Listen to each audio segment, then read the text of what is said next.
my name is Stereo Mike. Yeah, we got tickets to the Brand Van concert happening this Monday at Pacific Coliseum. You can all call in, answer a couple of questions. Mainly, what is Todd's favourite cheese? Jackie's just called in and said it's a type of Roquefort, whatever that is. Give us a ring-a-ding-ding. It's a beautiful day.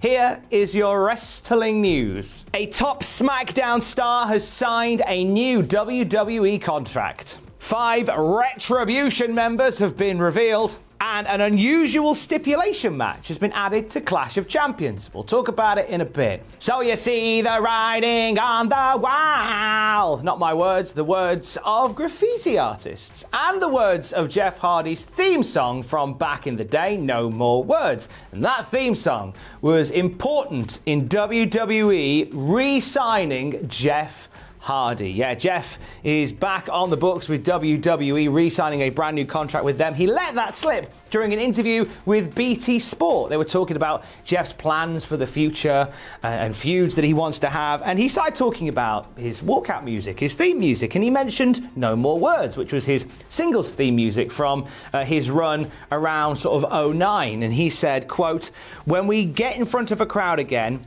that was part of me re-signing. I said, if we get in front of people again, I'd like to use No More Words again because I know that you all own it. That was the deal for me re-signing. That's going to be the ticket when we get back in front of crowds. That's going to boost me even more to hear that music again." He then says that the Hardy Boys music that he has now is more sort of connected to the Hardy Boys than connected to him as a singles wrestler. So he wants No More Words. He said, if I'm going to stay, I want No More Words as my theme song when we're back in front of crowds. And they went, yeah, fine, no worries.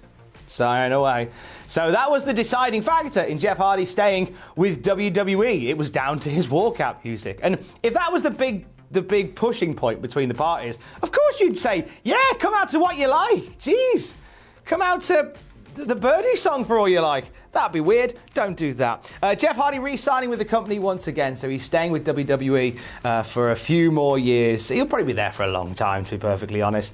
He's first signed with the company back when it was called the WWF in 1998. Him and Matt Hardy had their first signing with the company following really turning some heads as a tag team. They've been doing enhancement talent stuff and dark matches for a while, but in 1998, they signed on the dotted line and they made history in that first run. Jeff left in 2003, some personal issues coming to the forefront there. He would return before the end of the decade. He'd become a WWE champion and a world heavyweight champion before taking his leave again and joining up with TNA Wrestling, which had some good moments and some weird moments, to say the very least. Back in WWE since 2017, him and Matt came back at the same time, and it was certainly the plan for them to stay and sort of be this legacy tag team. And then obviously Matt Hardy had plans elsewhere, and he's now part of AEW. And Jeff Hardy has future plans with WWE, with his old theme music, I may add.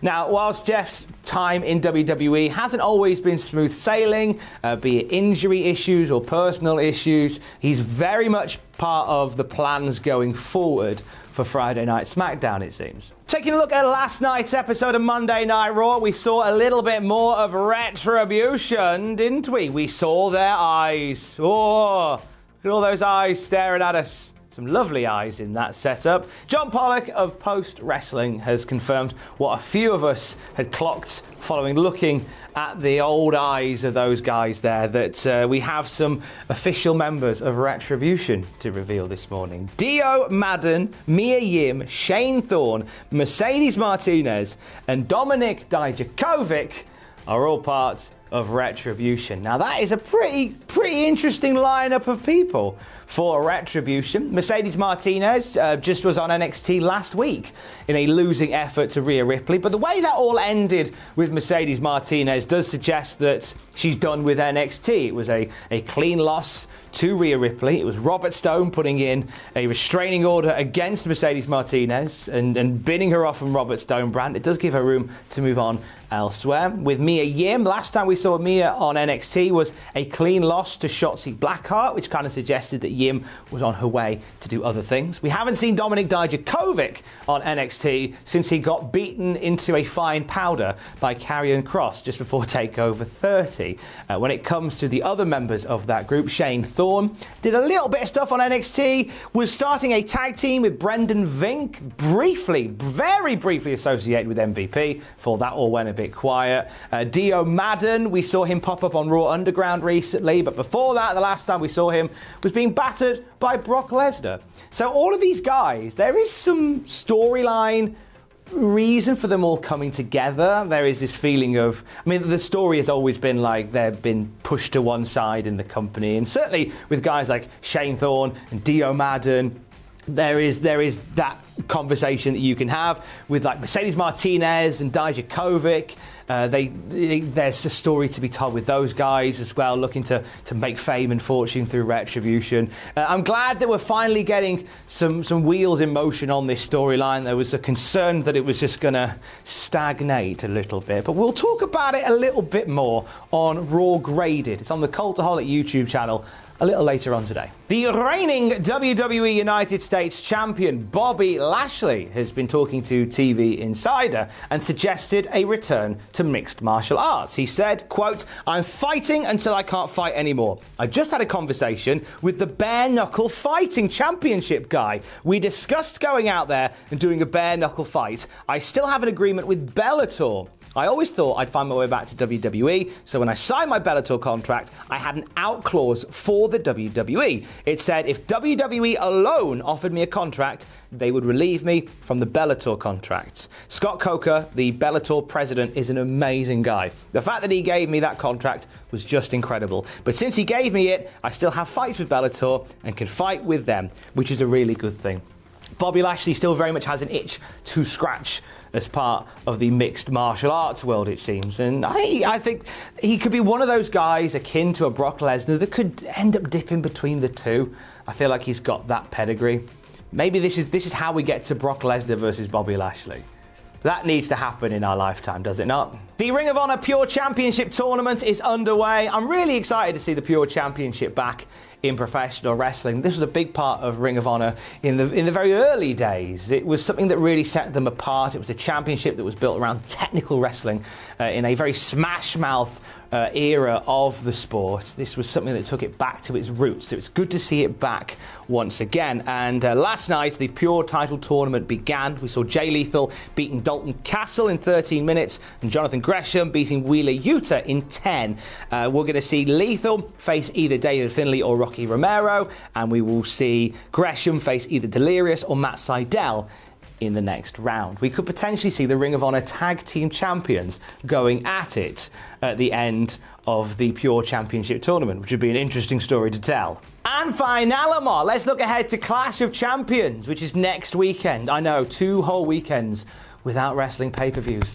My heart's palpitating at the thoughts. So on Raw last night, it was revealed that Drew McIntyre and Randall Keith will face each other at Clash of Champions 2020 in an ambulance match. Since both guys are responsible for trips to L'Hôpital via the Hambulance, they are incorporating it into their match at Clash of Champions. So the rules, obviously, an ambulance match. It's kind of like a casket match, but the casket's on wheels. So you just got to hoy your opponent in the ambulance to win the thing. Do you want some ambulance match facts? Of course you do. Of course you do. So joint second place for most ambulance matches in a career is Kane and John Cena. Well, actually, Kane kind of gets the edge on that because Kane's had 2. One against John Cena, one against Shane McMahon. John Cena's had 2, one against Kane, and one part of a 3 stages of hell against Ryback. So I think that counts as a third of a match. So I'm going to give Kane the edge on that one. The undisputed star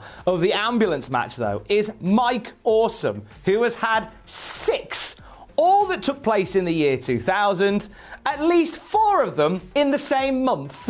And he faced, let's see, who did he face in those ambulance matches? G.I. Bro, Booker T, The Wall, Vampiro, Kevin Nash, Diamond Dallas Page, and Sting. All memorable encounters. All memorable multiple encounters. Last time we saw an ambulance match on WWE TV was back at Great Balls of Fire. It was Roman Reigns versus Braun Strowman. Remember that lovely heady summer where Braun Strowman wasn't finished with Roman Reigns?